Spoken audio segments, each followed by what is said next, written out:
Okay, let's begin. It's very interesting. When Rabbi Itkin asked me to speak, so I asked him which topics would you like to be discussed. One of them was Kitniyos. It's a mazel. It shows I spoke about it 2 years ago. Same Kitniyos as Erev Shabbos. So it's great. It shows you that whenever you speak, Lavdafka, the people remember. So, um, okay. Don't say Nishmas here. What's the name?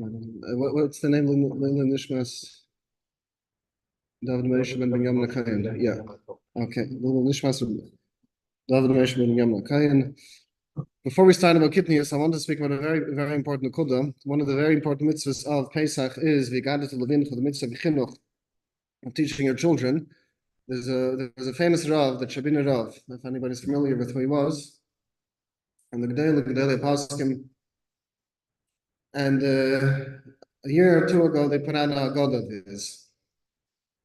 And I happened to buy it, and I saw a wonderful thing over there. And the story goes as follows. He would get very, very upset when people would walk into his kitchen to try to sneak in to see what his chumras and hidurim on Pesach are. So the question is, why did he get upset? Let your Talmidim learn how your zehirus and different mitzvahs and different pratim in the mitzvah, the mitzvahs of Pesach, v'chulu. Why are you getting upset? The answer is very simple. The answer, when he was approached about this question, he gave an unbelievable answer, which is this is very, very important to say that we have to internalize and to give it over to our children. He said as follows. He said every single thing that he does on Pesach, it's only what he saw by his father. Don't learn from me chumras and hidurim. I don't know. It could be there's a better way to do it. It could be there's a different way to do it.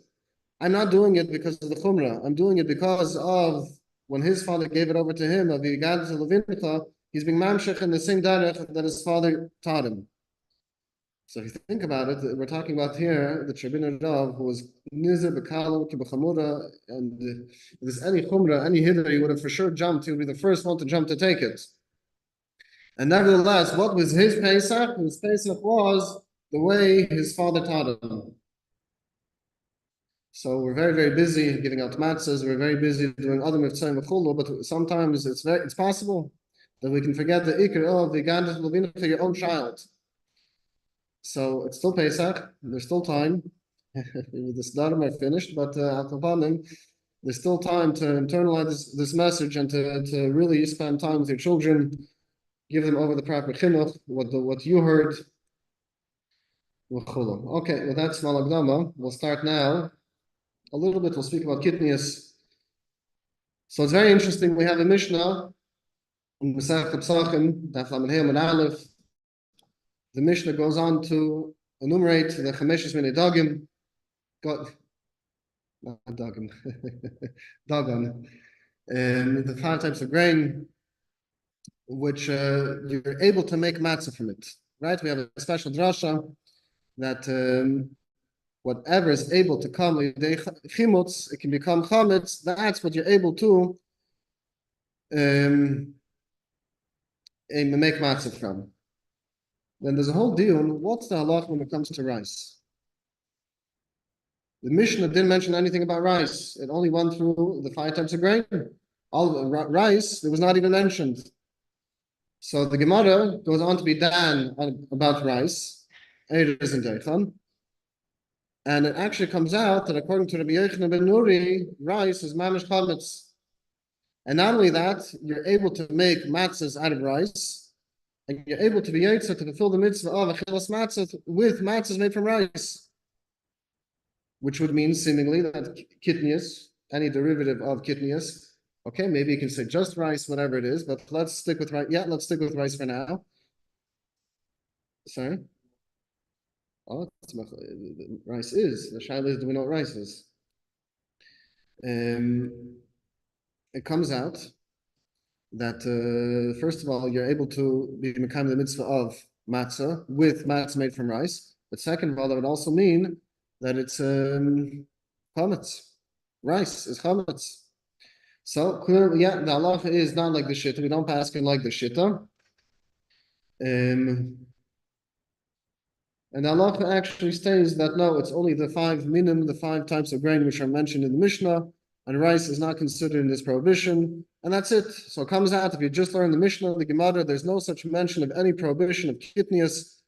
Forget about other types of minhag, but certainly not rice, and not deichan. All of these things are not included, and you would walk away that you're allowed to eat rice on Pesach. It's not a problem, right? Okay, very good. That's a correct, from the Gemara, that's a correct assessment. Then we get to the Torah.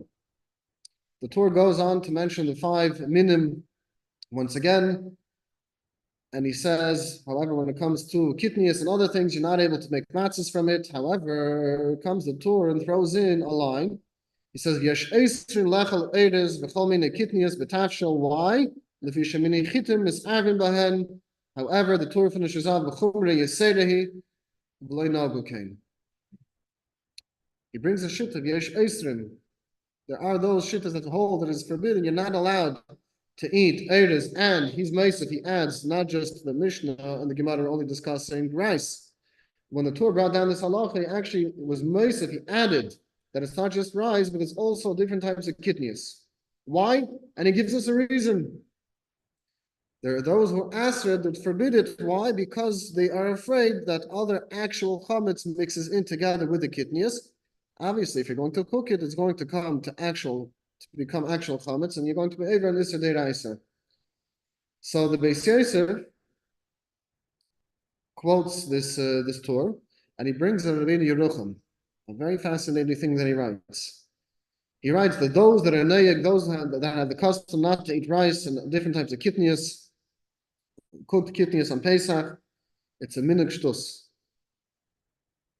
Ad kedei kach. We'll see. Shtus Kedusha is when it says Shtus Kedusha. Otherwise, if it doesn't say Shtus Kedusha, there's also such a thing as minhag shtus. However, he also adds, if they do it in order to be machmir upon themselves, I'm not going to call it minhag shtus, but he doesn't understand why they would go that far. So the Torah said, Einon Neigin came. This is not a minhag. Rabbi Yerucham said it's a minhag shtus. However, if they do it to be machmir upon themselves, Yisrael Kadeshim, especially when it comes to Pesach, they want to be extra zahiros, not to eat kitniyos.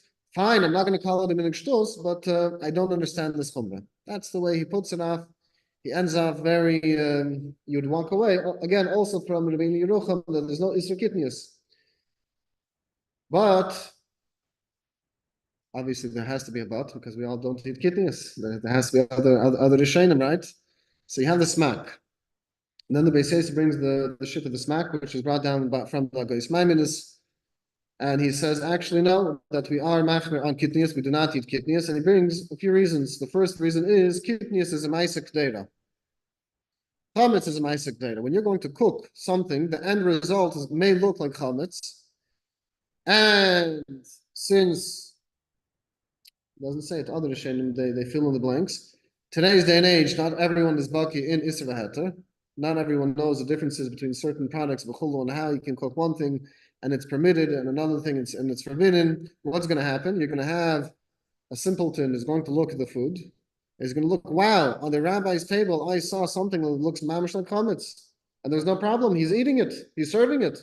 Right? I'll do the same thing. It's a wheat product. So I'll do the same thing. So ultimately, what are we saying?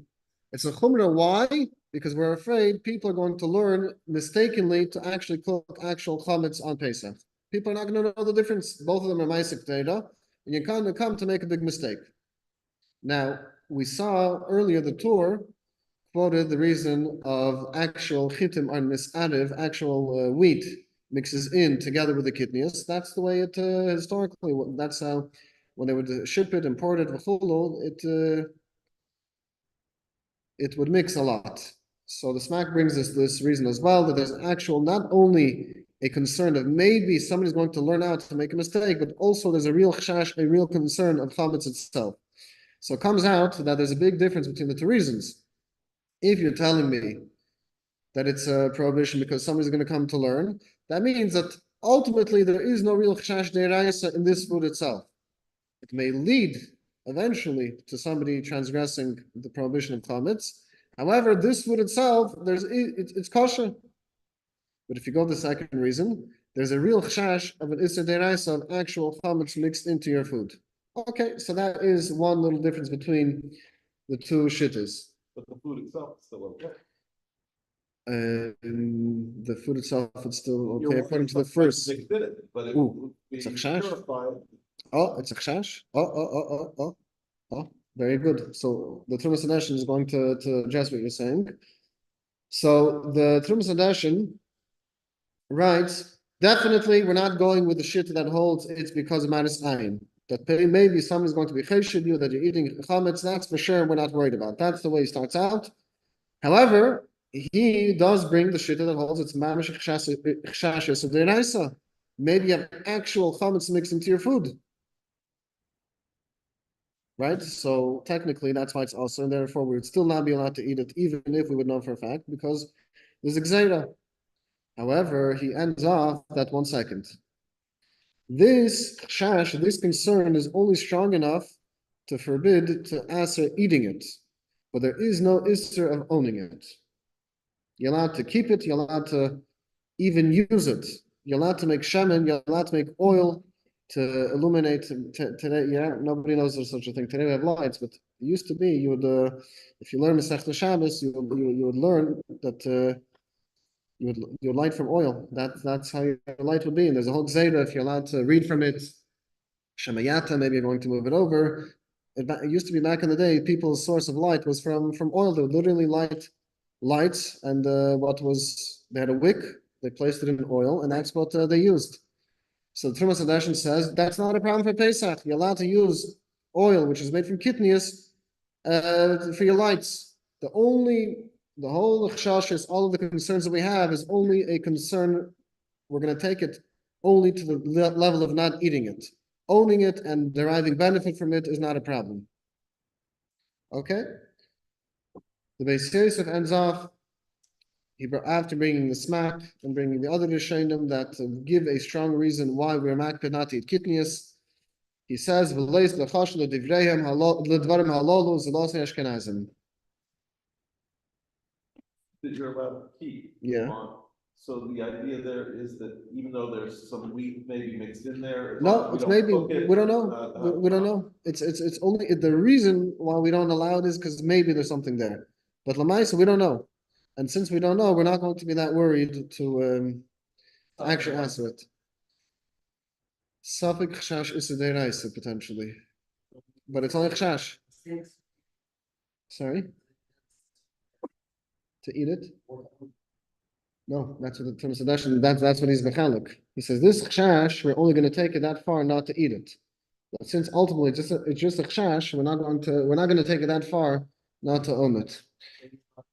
Yes, you are allowed to own it, and we're going to see you're even allowed to use it sometimes. So the Beis Yosef ended off that leis chashav dvarim halolu is los Ashkenazim. Right, only Ashkenazim are cheshish for such a thing. He ends off that this is not something which is accepted amongst the Sfardim. The Darkei Moshe, anyone know what the Darkei Moshe was? The Ramah, right? The Darkei Moshe, he wrote a chibur, he wrote a sefer on the Torah. Then he wrote on the Shulchan Aruch the Ramah. It's two different things. And he says, "V'anu b'nei Ashkenazim nagul hachmer." He actually says, okay, yeah, it's Ashkenazim, and he writes very clearly, us Ashkenazim, we are naik to be machmer. So he brings it from a Sadashin, he brings the Maril, not the Alter Rebbe's brother, the Maril from the Rishonim, which go on to explain what we saw really in the smack. So, how strong is this Issa? B'shas adchak, you have no other food. Are we going to be matter? Can you eat kitniyos or not? Meaning to say, the question really begins is, it's not something that we saw, it's a gzeira in the Gemara. We don't see it in the Gemara until you learn the Shuvah from the Samach Tzedek. But until you didn't see that Shuvah yet, it comes out that it's a minhag which was established from a few Rishonim, and that's about it. So fine, of course, as we're going to see, that Ramah Paskins, you're not allowed to have kitniyos on Pesach. Obviously, the shaila is, how much of a takeif do we have to give to such a halacha? So there's a famous Chaye Adam. There's a joke about the Chaye Adam, that he asked potatoes. So Chaye Adam means the life of a person. So the Chai Adam took away the Chai Adam by answering potatoes and Pesach.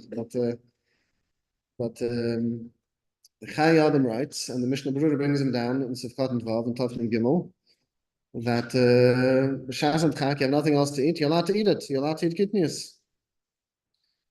So there's a very geschmacked shuvah from the Tzemach Tzedek in the Erech Chaim. Tzemach Tzedek brings this Chai Adam and he's Chaylik B'Chol HaToikef, and he says, I don't know where he got it from. You see, you're able to be makel so fast, even without Hatara, without doing Hataras Nadarim, then the Tzemach Tzedek is ma'arech that Hataras Nadarim doesn't even help. Why? Because this is a minhag of Eseinu. This is something which was actually gives quite a few reasons. This is a minhag that was established, first of all, on the entire Kehillah. A Yachid cannot be matter nether on something which is chal on an entire Kehillah. You don't have such an ability. If Ashkenazim are machmer one way, Hataras Nadarim doesn't take away the chumras of the Ashkenazim. It doesn't work that way, right? Once you're part of a Kehillah, all of those halachas apply to you equally. You can't just make Hataras Nadarim and get out of it.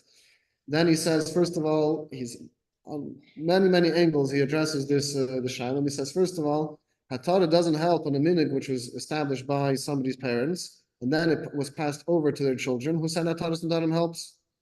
Doesn't work like that. So he goes on mamish that it has the full din. Full takeoff of a regular din, and more than that, he really adds, he's medaik in the Rishonim Taisus, another Rishonim in Chamin Mesha, that really there is a smach for this gzeira in the Gemara itself. He wants to prove that really Kitniyos could come to Chametz, according to one Gerson Taisus, it just takes a longer time, so on and so forth. Lamaisa, he ends up, there's no such thing as just making a Taras and Darim for Kitniyos, it's mamish a full din. If somebody doesn't have what to eat, so then he says that you can make chalita. You scorch it, whatever it is. You ultimately what it works is it's a shock in the food, so to speak. You put in an extreme, either in extreme heat and extreme cold, depending for what type, and no change is going to affect it. So if you do that, and since it's only Kitniyos, in the end, if you have mamish, nothing else to eat, then you can be mekel. But the Yeshivas that we get from the Tzemach Tzedek is, first of all, many chidush halachas in the Hataras Nadarim. You can't just be matter every single that you want, especially minhag that was from your forefathers and minhag in kehillas v'chulu. But al kol panim, we see from the Tzemach Tzedek it's a din that has a full takeoff like any other halacha, and you can't just make Hataras Nadarim. So in the Shulchan Aruch, the Mechamer Paskins, Elu Dvarim Sheitz B'hem Yidei Cheves Matzah, the Mechamer brings the 5 types of grains, and it makes no mention of Kitniyos. That there's an Isra of Kitniyos. He says, Aval loy eires v'shami in Kitniyos v'gam ein b'hem Yidei Chimutz Mutal Lasis B'hem Mehem Tavshem. The Mechamer in the Shulchan Aruch, the Beis Yosef, which was Sephardi, right? So he Paskins, there's absolutely no problem with eires and any other Kitniyos, and they do not call me Yidei Chimutz, and you're allowed to make food from them on Pesach. Okay, so that's just a summary of his Maskan and the Beis Yosef. Then the Ramah goes on to continue, and he says, no, Yesh Esrim, he brings the Gais Maimnis, brought from the Smack, and the other, Vaminag Ba'ashkenaz Lahachmer Ve'elashanis. You're not allowed to change. However, we do find there's a few leniencies when it comes to Kitniyos as opposed to anything else. So the first thing is, we mentioned earlier from the Trumas Hadashin and Maril, that you're allowed to make from it oil. You're allowed to have hana from Kitniyos. There's no Isra hana when it comes to Kitniyos. The only Isra is eating it. You're even allowed to own it. Then the Ramah goes on to say that first of all, what would be the halacha if by accident it got mixed into your food? So you're eating kosher Pesach according to minhag Ashkenaz. All of a sudden, your best friend comes to visit you, and he has a Kitniyos with him, right? By accident, it got mixed in, right? There's a halacha, you're not allowed to eat basar v'chol of shulchan echad, right? Why? Because maybe you're going to come to eat from each other's food. So you guys are such friends, you're eating together, and he had some rice in his hand, and he wanted to give you a big hug, and a few grains of rice fell into your food. What's halacha? Does your food become ulcer now or not? Any guesses? Batal B'Reiv. So you don't even need shishim.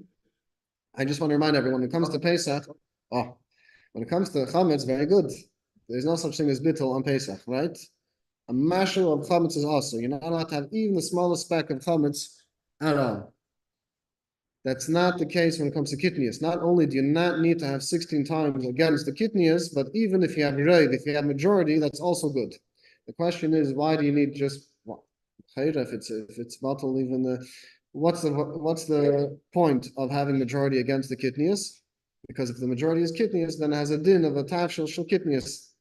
It's a food of kitniyos. If you go after the majority, and if it's majority kitniyos, so the whole thing is kitniyos. So as long as you have a minority as high as you want, but as long as it's still a minority, the kitniyos is bottle. Sorry? Even according to the opinion, it's a chashash comes because it's only a chashash. That's the reason why we asked for it, because it could be a chashash. But we don't know for a fact that there's chametz here. So therefore it's still bottle. Refuah, are you allowed to use kitniyos for medicine? Somebody's not feeling well, and they need to take medication, and they were told by the pharmacy that this pill, this whatever, this pills are a little bit easier, but let's say this liquid antibiotics, whatever it is kitniyos. Are you allowed to take it on Pesach? So the Mishnah Berurah writes that if somebody is sick, you're allowed to eat kitniyos. It's not a problem. No one argues. We brought from the Tzemach Tzedek to be chelak on just to eat it stam if you have nothing else. But if somebody has a din of a chelak, you're allowed to take it on Pesach. Is a pregnant woman?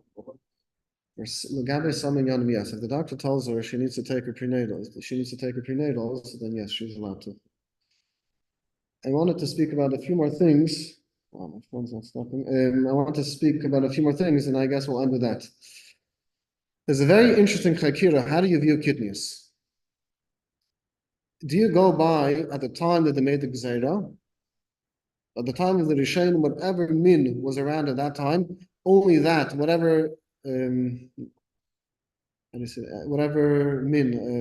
whatever type of grain was around at that time, only that is included in the prohibition of kitniyos? Or do we say no? Anything that would fall under the category of kitniyos, the way it's described in the Rishonim, would also be prohibited. Quinoa, yeah, that's a very practical question. Yeah.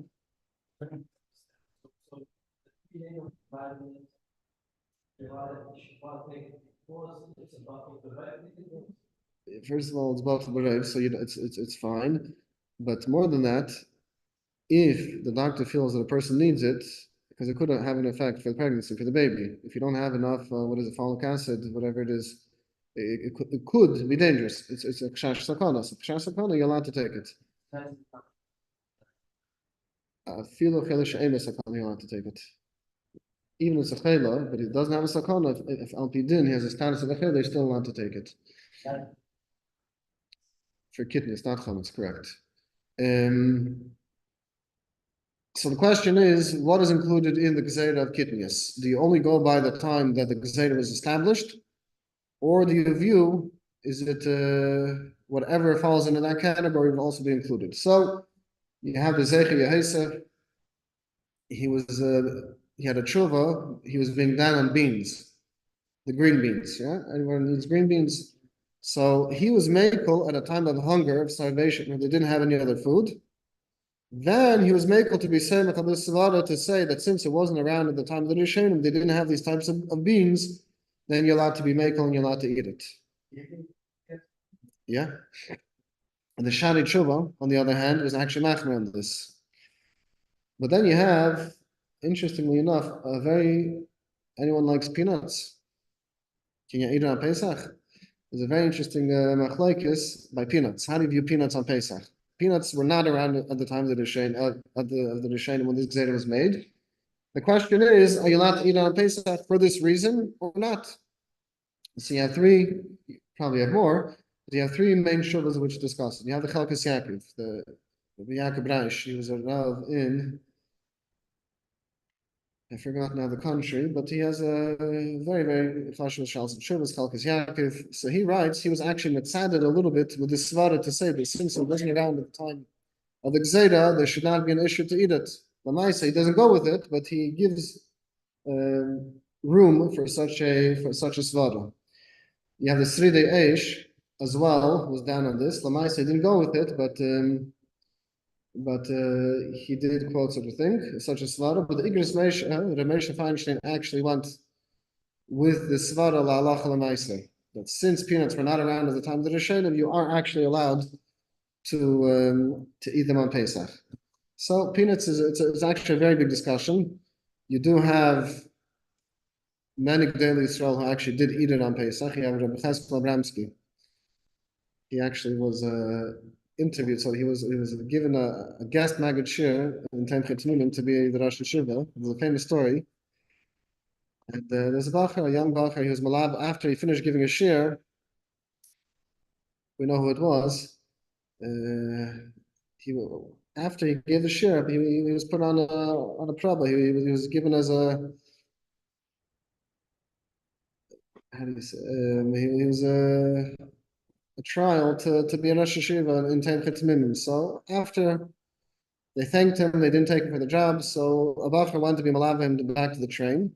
And the bacher said very politely, very derech agav, he asked him a question on learning, and this big Rosh Yeshiva chapped that with this question that he asked, it destroyed the whole yesod of his pilpul that he gave in the shiur. And he was forever thankful to this bacher because he could have done it berabim in front of everybody and embarrassed him, but he didn't. On the way to take him to the train, he said it very politely, and he didn't even say anything connected to the shiur. He said in such a way that he would understand that it's recorded that he would give peanuts, he would mechalik peanuts by his table on Pesach. It's just that he didn't hold that as Kitniyos, but you have many who did not agree with this. So the Avnei Nezer, Minchas Halazav, the Malam Lahoyel, they all passed in Lachumra. But they did not go the svara to say that since it wasn't around at the time of the Rishonim, then it should not be included in the Gzeira. They were down for other svaras, and they did not accept this shita. How about children to eat kitniyos?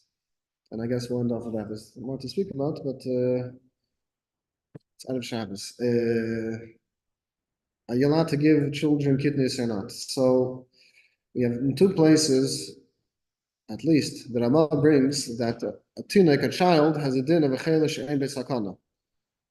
A child has an automatic status of a chel she'ein b'sakana. The child doesn't even have to be sick. The very fact that it's a child, it gives it the status al pi din as a chel she'ein b'sakana. And since we mentioned earlier that a chel she'ein b'sakana, there's no gzeira of kitniyos, you're allowed to feed them kitniyos. So then children are allowed to eat kitniyos. Now the question is, 1 second. Until what age? You're allowed to give kitniyos until they're 9 years old, they're 10 years old. How can that be? So there's a big machlokes in the age of how long does a child keep the status of a chel she'ein b'sakana? Is it up until 3 years old, 4 years old, 5 years old, 6, 7, 9, 11? So in the past, it ranges very, very drastically, so to speak. But from up until 5 years old, 6 years old, all the way up until even some say 11. So there's a very interesting chakir in the Achreinim that once the child reaches the age of chinuch, there's an isser called tzvi b'yadayim. You're not allowed to give an isser to the child directly. There's an isser called tzvi b'yadayim. You're not allowed to literally to give over to feed the isser to a child. Once they reach the age of chinuch, once they're able to understand that something is not permitted. So the question which is brought down in today's Achreinim is, with those that go up until the age of 11 years old, or even let's say for argument's sake 9 years old, whatever it is, is the problem of a Tzvi b'yadayim. You can't to give a child kitniyos. He understands you're not allowed to take kitniyos, and we're discussing you have what else to eat.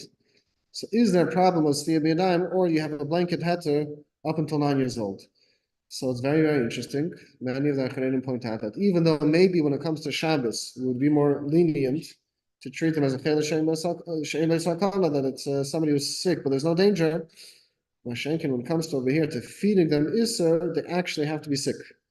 The very fact that they're 9 years old does not give them an easy pass, so to speak, but they actually have to be a Chol Sakana, and then you're allowed to do it. Okay, say the. What would be the? It depends. The fiat tzedek. It depends. So if it's multiple days, it's fine, which it is. Oh, what I say? So it's interesting. It's accepted in America that it's not Kitniyos. In America, in Eretz Yisrael, there are not Kitniyos.